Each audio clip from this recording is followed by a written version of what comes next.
നമ്മളിപ്പോൾ ഉള്ളത് ആലപ്പുഴ YMCA ജംഗ്ഷനിലുള്ള താഫ് റെസ്റ്റോറൻറ്റിലാണ്. നമ്മുടെ ജെയിൻടെക് സൊല്യൂഷൻ്റെ സ്റ്റൗ ഇവിടെ ഇൻസ്റ്റാൾ ചെയ്തിട്ടുണ്ട്, റോക്കറ്റ് സ്റ്റൗ. അപ്പോൾ അതിൻ്റെ കുറച്ച് കസ്റ്റമർ റിവ്യൂ എടുക്കാൻ വേണ്ടിയാണ് നമ്മളിവിടെ വന്നത്. അപ്പോൾ കസ്റ്റമർ ഫുള്ളി സാറ്റിസ്ഫൈഡ് ആണ്. കാരണം നമ്മുടെ കൺസ്ട്രക്ഷനിലും ബാക്കി കാര്യങ്ങളിലൊക്കെ ഇതിൽ വന്നിട്ടുള്ള പുതിയ ടെക്നോളജി കാര്യങ്ങളൊക്കെ യൂസ് ചെയ്തുകൊണ്ട് പുകയില്ലാത്ത രീതിയിൽ നമ്മൾ അടുപ്പ് കത്തിക്കുക എന്നുള്ളതാണ് ഉദ്ദേശിക്കുന്നത്. അപ്പം പെട്ടെന്ന് തന്നെ കുക്ക് ചെയ്ത് കിട്ടണം, മറ്റു കാര്യങ്ങളാണ് നമ്മളിതുകൊണ്ട് ഉദ്ദേശിച്ചത്. അപ്പം പുകയും ഇല്ല, കാര്യങ്ങളും ഇല്ല. നമ്മളൊരു ചെറിയ ബ്ലോവർ, അതായത് 12 DC ബ്ലോവറിലാണ് ഇത് വർക്ക് ചെയ്യുന്നത്. അതുകൊണ്ട് തന്നെ നമുക്ക് വലിയ കറണ്ട് ചിലവ് കാര്യങ്ങളൊന്നും ഇതിനകത്ത് വരുന്നില്ല. അപ്പോൾ ആ 12 DC ബ്ലോവറിന് തന്നെ ഒരു അഡ്ജസ്റ്റർ ഉണ്ട്, സ്പീഡ് നമുക്ക് കൺട്രോൾ ചെയ്യാൻ പറ്റും. അപ്പോൾ നമുക്ക് ഫ്ലെയിം വേണ്ട സമയത്ത് നമ്മൾ ഇതിൻ്റെ അഡ്ജസ്റ്റർ വെച്ചിട്ട് ഫ്ലെയിം നല്ല രീതിയിൽ കൊടുക്കാൻ പറ്റും. അതുപോലെ തന്നെ ഫ്ലെയിം കുറയ്ക്കണമെന്നുണ്ടെങ്കിൽ അഡ്ജസ്റ്റർ കുറച്ച് കൊടുത്തു കഴിഞ്ഞാൽ ഫ്ലെയിം കുറഞ്ഞ് കിട്ടും. ഇതിൽ നമ്മളിപ്പോൾ ചെയ്യാനുള്ളതെന്ന് പറഞ്ഞാൽ ഇതിലൊരു അഡ്ജസ്റ്റർ ഉണ്ട്, ഇവിടെ ഒരു 12 DC ബ്ലോവർ കൊടുത്തിട്ടുണ്ട്. ഇപ്പം നമ്മൾ ഇതിൽ ഓൺ ചെയ്തിട്ട് ഇത് ലോക്ക്ഡാണ്. നമുക്ക് ആവശ്യമില്ലാത്ത സമയത്ത് ഇത് ലോക്ക് ചെയ്തിടാം, കാരണം ബ്ലോവറിലേക്ക് കരിയോ പൊടിയോ ഒക്കെ കയറി വരാതിരിക്കാൻ വേണ്ടി. നമ്മളിത് യൂസ് ചെയ്യണ സമയത്ത് ഈ ലോക്ക് നമ്മൾ മാറ്റിയതിന് ശേഷം നമുക്ക് ഈ അഡ്ജസ്റ്റർ വെച്ചിട്ട് സ്പീഡ് അഡ്ജസ്റ്റ് ചെയ്യാൻ പറ്റും.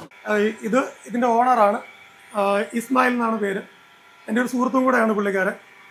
അപ്പോൾ പുള്ളിക്കാരനോട് തന്നെ ചോദിക്കാം ഇതിൻ്റെ ഫീഡ്ബാക്സ് എങ്ങനെ ഉണ്ടെന്ന്. ഇസ്മായിൽ ഭായ്, ഇതിൻ്റെ ഇത് കത്തിക്കുമ്പോൾ ഇപ്പം നിങ്ങൾക്ക് എന്തെങ്കിലും ബുദ്ധിമുട്ടോ കാര്യങ്ങളോ ഫീൽ ചെയ്യുന്നുണ്ടോ? അതായത് സാധാരണ ഒരു വിറകടുപ്പ് കത്തിക്കുന്ന രീതിയിലുള്ള ഇതില് പുക തീരെ കുറവാണ്, അതുപോലെ തന്നെ പുറത്തോട്ടടിക്കുന്ന ചൂടും കുറവാണ്, പെട്ടെന്ന് കുക്കാവുന്നുണ്ട്. പെട്ടെന്ന് കുക്കാവുന്നുണ്ടല്ലേ? വിറക് തീരെ കുറച്ച് മതി.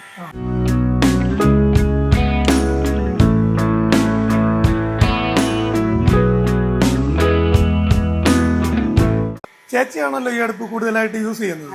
അപ്പം ഈ ചേച്ചിക്ക് മറ്റടുപ്പുമായിട്ട് ഇത് ഉപയോഗിക്കുമ്പോൾ ഉണ്ടായ വ്യത്യാസം എന്താണ്? അതായത് ഇത് വളരെ എളുപ്പം കുക്ക് ചെയ്യാൻ സാധിക്കുന്നുണ്ട്. പിന്നെ ഒരുപാട് ചൂടും പുകയും അങ്ങനെ ഒന്നുമില്ല, നല്ല സുഖമാണ്. വളരെ ഇഷ്ടപ്പെട്ടല്ലേ? പെട്ടെന്ന് കുക്കാവുന്നുണ്ടല്ലോ കാര്യങ്ങളൊക്കെ. അപ്പൊ ഇതിന്റെ കാര്യം എന്താണെന്ന് വെച്ചാൽ, നമ്മൾ ഈ അടുപ്പ് ചെയ്തിരിക്കുന്നത് ഇന്നറും ഔട്ടറും 2 ലെയർ ആയിട്ട് ചെയ്തിട്ട് അതിനകത്ത് നമ്മൾ ഗ്ലാസുകൾ ഫില്ല് ചെയ്തിരിക്കുകയാണ്. അതുകൊണ്ട് തന്നെ ഈ ടെമ്പറേച്ചർ വെളിയിലേക്ക് സ്പ്രെഡായി പോകാതെ ഫുള്ളായിട്ട് ആ വെക്കുന്ന പാത്രത്തിന് അടിയിൽ തന്നെ കിട്ടുകയും ചെയ്യും. എന്നാൽ വെളിയിലോട്ട് ചൂട് വരാത്തതുകൊണ്ട് ഔട്ടർ ബോഡി ചൂടാവത്തുമില്ല. കുക്ക് ചെയ്യുന്ന ആൾക്ക് വളരെ സിമ്പിളായിട്ട് നിന്ന് കുക്ക് ചെയ്യാൻ പറ്റും അല്ലേ? അങ്ങനല്ലേ? അതാണ് ഇതിന്റെ പ്രത്യേകത. അപ്പൊ നമുക്ക് വെളിയിൽ സാധാരണ ഒരു അടുപ്പ് യൂസ് ചെയ്യുന്ന ആൾക്ക് ഏറ്റവും കൂടുതൽ ബുദ്ധിമുട്ടുണ്ടാകുന്നത് ചൂടാണ്. ആ ചൂടെന്ന് പറഞ്ഞ സാധനം ഇല്ല അല്ലേ? അതൊരു ഭയങ്കര ഗുണമാണ്. അപ്പൊ ഇത് തീ കത്തിക്കണ സമയത്ത് കത്തിപ്പിടിക്കാൻ എങ്ങനെ ചെയ്യുന്നത് നിങ്ങൾ? ഒരു ചിരട്ട വെച്ചിട്ട് അതിനകത്തൊരു കർപ്പൂരം വെച്ച് കത്തിച്ചു വിടും. ചിരട്ടയും കർപ്പൂരം പെട്ടെന്ന് തന്നെ തടിയിലേക്ക് തീ പിടിക്കുകയും ചെയ്യും. പിന്നെ അത് കഴിഞ്ഞ് കുറച്ച് കഴിഞ്ഞ് ബ്ലോവർ ജസ്റ്റ് ഓൺ ചെയ്ത് കൊടുത്തു കഴിഞ്ഞാൽ നല്ല രീതിയിൽ ഫ്ലെയിം ആയിട്ട് നിൽക്കുകയും ചെയ്യും അല്ലേ? ശരി, താങ്ക് യു.